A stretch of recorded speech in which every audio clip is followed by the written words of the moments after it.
Então, pessoal, relacionado ao transporte dos animais, o que nós vamos precisar cuidar? Quais são os pontos que eu preciso avaliar? Então, inicialmente, né, nós vamos ter, começando pelo embarque dos animais, eu vou ter o transporte propriamente dito e eu vou ter também o desembarque desses animais.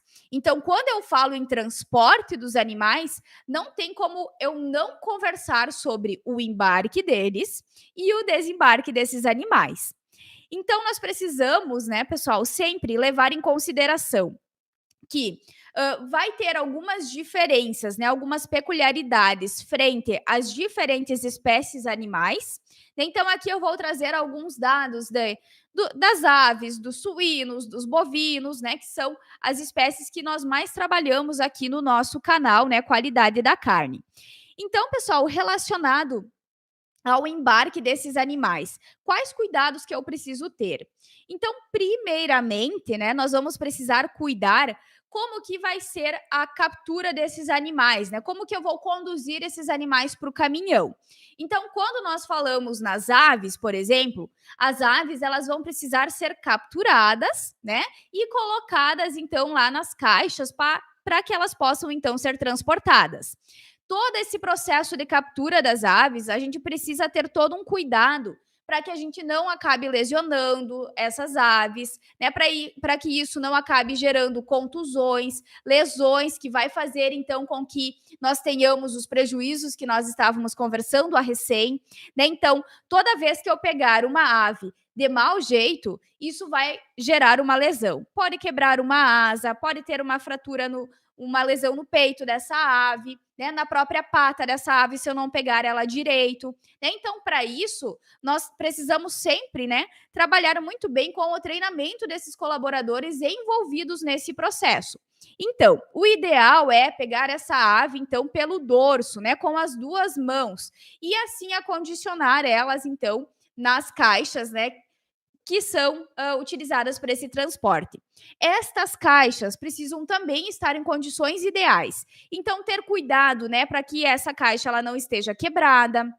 Cuidado para que eu não empilhe no caminhão várias caixas uma em cima da outra. Eu preciso ter essa noção também de não colocar muito peso sobre as caixas. E eu preciso também respeitar a densidade, né? A densidade de carga. Quantas aves que eu vou colocar dentro de uma caixa para ser transportada? Se eu colocar muitas aves, vai acontecer de que essas aves elas vão acabar se debatendo entre elas não vão ter espaço dentro dessas caixas. Com isso, eu vou ter uma incidência de morte dessas aves, eu vou ter lesões nessas aves.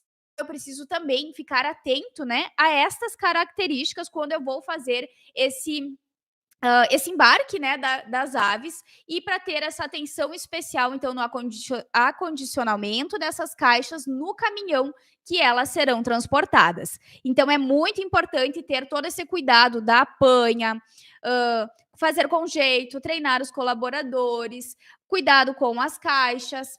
E também, né, depois que é feito esse embarque das aves, pode ser realizado um banho de aspersão nessas aves. Esse banho de aspersão ele é justamente para fazer com que as aves, quando, né, em situações de calor extremo, ele vai auxiliar, então, em amenizar, né, esse estresse térmico que elas podem passar. Então, é muito comum acontecer morte dessas aves em função das condições térmicas. Se estiver muito quente, né, isso pode gerar, então, comprometimento dessas aves, comprometimento do bem-estar animal e, por consequência, né, causar várias questões, então, de morte nessas aves. Com relação aos suínos, né, eu também preciso estar atento a como que eu vou fazer a condução desses suínos e dos bovinos. Aqui já podemos usar os dois que são mais similares, né? A gente tem as aves como tendo um diferencial que vão ser colocadas nas caixas, né? E os suínos e os bovinos, eles vão ser conduzidos geralmente, então, por rampas de acesso, né? O ideal, quando precisa ter a necessidade de se ter uma rampa, né, até chegar ao caminhão, onde os animais vão ser alojados, né, é que essa rampa para ambas as espécies, ela não ultrapasse, né, 20 graus de inclinação. Por que isso, né? Por que ter esse cuidado? Justamente para que o animal não se assuste ao ser colocado no caminhão. O que mais eu preciso cuidar aqui? eu preciso estar atento a como que é o piso em que esse animal vai se locomover. Então, a gente precisa sempre usar pisos antiderrapantes, a gente precisa ter todo o cuidado para que esse piso esteja em condições ideais, para que não tenha buraco, para que não tenha pedras soltas, né? Isso para não ocasionar uma queda desses animais e, com isso, gerar uma lesão, né? Já ali no próprio na própria fazenda, né, na própria propriedade. Então, eu preciso ter este cuidado também. Outro fator importante, a forma com que esses animais vão ser conduzidos até o caminhão. Eu preciso conduzir eles de maneira calma, tranquila, para que eu não gere um estresse nesses animais já ali no embarque, né, na propriedade. Então, aqui vale usar, né, bandeiras, usar madeiras, né, que eles usam para ir conduzindo esses animais, usar chocalhos, né, são coisas simples, materiais simples, de fácil uso, né, e que faz com que então os animais sejam conduzidos de maneira satisfatória, de maneira calma e tranquilamente.